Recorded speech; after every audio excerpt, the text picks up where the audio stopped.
G'day ladies and gents, and welcome back to War Thunder with Mags, and welcome back to the patch 1.67 dev server.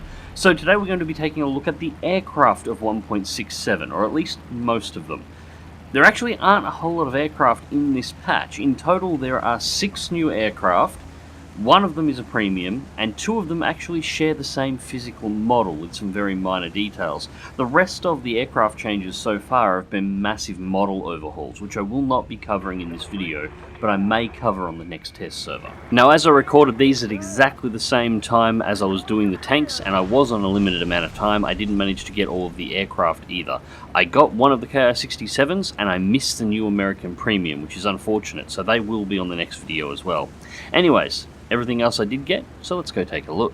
So, first things first, a plane that I think most people are fairly excited for, the A26B. This is the first in-tree version of the Invader that is available, and in many ways it's actually better than its premium counterpart. For example, the armament. The A26B has 14 12.7mm M2 Browning machine guns with 4,680 rounds between them, as well as having the 2 12.7mm M2s as defensive gunners. This is significantly more than the standard aircraft. The standard aircraft only features 6 forward-firing M2s. Now, armor-wise, the B variant has exactly the same armor layout as the Invader that we already have in tree. It's surprisingly heavily armored for an aircraft of this type. Most aircraft don't carry that much steel plating.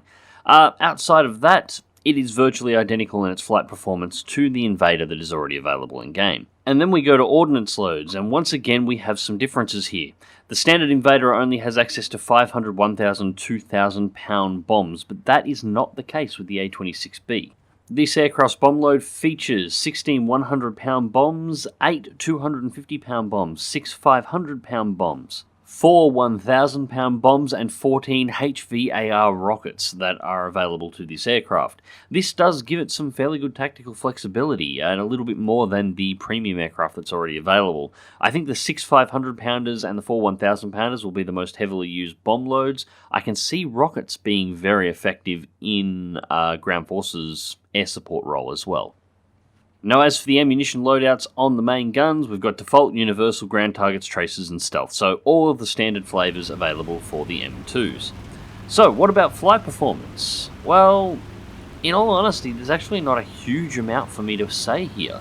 It flies pretty much identically to the Invader that is already available in the game. I've already done videos on this before, so feel free to check those out if you want a really in-depth look into the aircraft. The only real difference here is the physical model is newer, so it is a much nicer looking aircraft with some higher quality textures. I'm sort of hoping this model gets taken back to the previous premium versions of the Invader, and the textures for it get updated so we have a nice new black and red skin. Gun performance or defensive turret performance is pretty much the same as the currently existing Invader. The same arcs of fire are available. So once again, nothing in particular to really report there. The placeholder cockpit for the Invader is of course very nice, but again, this isn't a cockpit that isn't exactly new. This cockpit was made for the standard Invader, and it's just been crossed over. It's pretty much identical. And you would have got a glimpse of the engine pops there. Don't worry, I have a better view of that a little bit later. So yes, really there's not a great deal to report with this particular aircraft. Outside of the fact that it is much, much more heavily armed in terms of forward-firing guns with the 1450 cals, and it having a much wider variety of ordnance loadouts, the plane itself pretty much performs exactly the same way. So, moving on. So next up we have the DB3B. This is a rank 2 battle rating 2.7 aircraft. It's going to cost you 9,200 research points to unlock. Armaments are 3 turrets, 7.62mm armed Strikers machine guns with 2,500 rounds of ammunition. If you fly it straight and level for long enough at 20,500 feet, it will get you from A to B at 376 kilometers per hour, and will climb at a standard 1,304 feet per minute with the standard 50 kilogram bomb load of 10 on board the plane comes with as default. However, it does have a wide selection of bombs that it can carry as well. It can carry the standard 1050s, it can also carry 10 100s, 2 250s, 2 250s and 10 100s, 2 500s, 1 1000, or 2 500s and 1 1000. For a low-ranking aircraft, this thing has a really wide range of bomb options. But of course, the grand question is, how does it fly? Well, honestly, have you ever flown an SB2M before? Because that's basically how it flies. It just feels like a slightly bigger, slightly more powerful SB2M. There's nothing particularly interesting in its flight characteristics at all.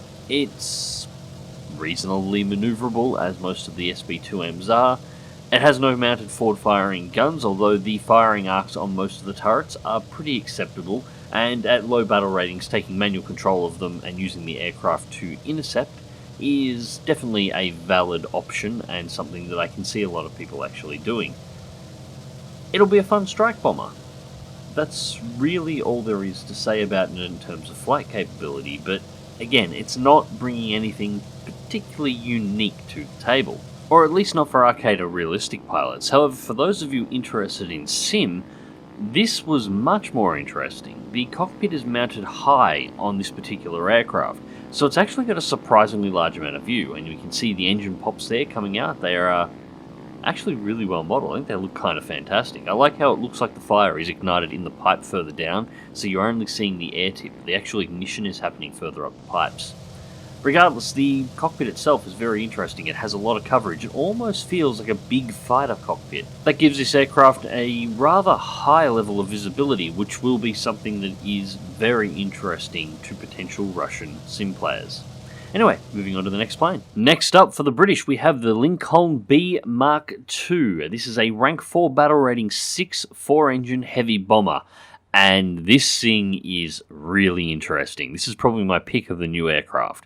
For starters, first defensive gunner, 20mm Hispano Mark V turret. There are 2 of them mounted in the dorsal section of the aircraft. The remaining turrets mounted to the front of the aircraft and the rear of the aircraft are 12.7 M2 Browning machine guns. So finally, no more relying on the damage of 30 cals in order to defend the bomber. And then we come to the rest of the stats, which again are not overly bad. 474 kilometers an hour in level flight at 18,995 feet. That is not particularly high for a optimal altitude, and definitely within what would be considered standard combat ranges for War Thunder. This thing's going to fare haul ass if you fly it in a straight line. Maximum altitude is, of course, 30,000 feet. Turn time is 37 seconds, which for a 4-engine heavy bomber is actually not that bad. Rate of climb, however, 455 feet per minute, and that's with the standard 14 250 pound general purpose bomb loadout. As per the internal view, of course, the wings are made out of fuel tanks. So, besides the standard bomb load of 14 250 pounders, this aircraft also comes with the option for 14 500 pounders and 6 1000 pounders. The bomb selection is fairly limited there, but I can actually see all 3 of those bomb loads being extremely useful depending on the situation. 12.7 defensive turrets have options for default, universal, and armoured target rounds, which is pretty standard for these kinds, and we also have armoured target and universal for the 20 mils, along with, of course, the standard default rounds. I would recommend universal on both. So, taking it out for its first test flight. Now, I just quickly want to bring this up here. All of my aircraft are tested, and tanks for that matter, are tested in realistic battle mode. In the aircraft, in particular the bombers, I fly them in realistic, but I leave the arcade reload options available for the bombs. That way I get a mid-flight reload and I can test the bomb loads in particular areas multiple times on the test map. So, anyways, that's what's going on there. Regardless, anyways, put this thing out for a fly, and for starters, just flew it around as I would a 4-engine heavy bomber, and honestly, there wasn't a great deal interesting about this aircraft in terms of flying it, providing I was flying it like it was a 4-engine heavy bomber. From a defensive standpoint, the turrets have extremely good fire arcs. The 20mm completely covers the top of the aircraft. It has a 360 arc of fire and can fire from its own height up to any elevation that it chooses. So it has great coverage. Likewise, the birdcage gunner at the rear of the aircraft has fantastic coverage with his 50 cals as well. The front-mounted 50 cals, however, do have limited arcs of fire. However, they are more than sufficient for shooting down aircraft that are coming head-on with the aircraft attempting to snipe out the pilots, which is really all you need them there for. So overall, the aircraft was rather uninteresting up until the moment that I stopped flying it like a 4-engine heavy bomber. At which point I realised this aircraft was capable of reversing its direction of travel in under 12 seconds. And that's when I started playing around with the flight model a little. Does anybody here remember the old Lancaster flight model? Not, any of the recent ones, I'm talking the 2-year-old flight model. Back when the Lancaster flew more like a 4-engine Beaufighter than it did a 4-engine heavy bomber. That's exactly what this thing feels like. It is able to do some moves that I haven't been able to pull off in a heavy bomber in ages, and it does them with style and speed and does not feel unstable at all. So not only is this aircraft armed with the heaviest weapons available to any of the British 4-engine bombers, it is also one of the fastest, it carries some of the best bomb loads, and just to top it off, it also flies more like a heavy fighter. Yeah, nobody is going to dare exploit the hell out of this thing at all, are they? And last but not least, we have the Ki-67-1 Now, this is one of 2 new Japanese bombers that both use the same airframe that have been added to the game. Unfortunately, I was only able to get the Ko recorded. So I will try and get its sister plane in the next video. Anyways, this aircraft is armed with a 20mm HO5 cannon turret with 400 rounds. It's also got 12.7mm HO104 machine guns with 2,000 rounds of ammunition. So in terms of defensive armament, this thing is actually fairly heavy for a battle rating 5 rank 3 aircraft. Max speed 467 km an hour. It's a fast strike bomber at 16,000 feet, easily doable altitude, with a 1,964 feet a minute climb rate with its standard bomb load of 15 50 kilogram Type 94 bombs, with a 31.8 second turn time. Overall, these stats are pretty good for this aircraft, and it's only 70,000 RP to unlock as well, so the only downside is the default bomb load is the 50 kilograms, which are not particularly effective due to the extremely small detonation areas available in, or I should say modelled in War Thunder 4 bombs. If these were 200 kilogram bombs, or even 100 kilogram bombs, this plane would be an excellent aircraft to grind out, but with only 50s available as default, it's going to be a painful grind.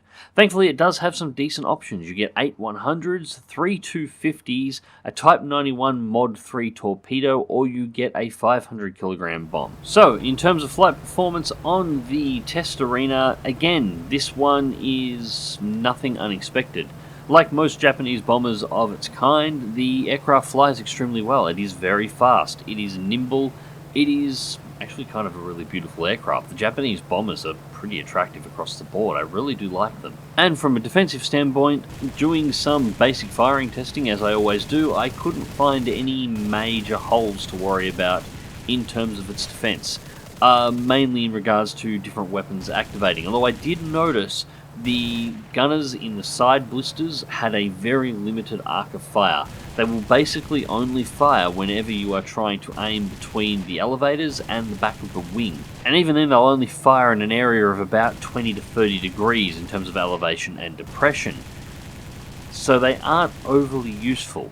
Nose gunner, tail gunner and dorsal gunner, however, were all fine. And then we took a look at the cockpit, and once again we've got a large open rear cabin. In this particular aircraft, the map was a nice touch behind the pilot seat, actually. I quite like that.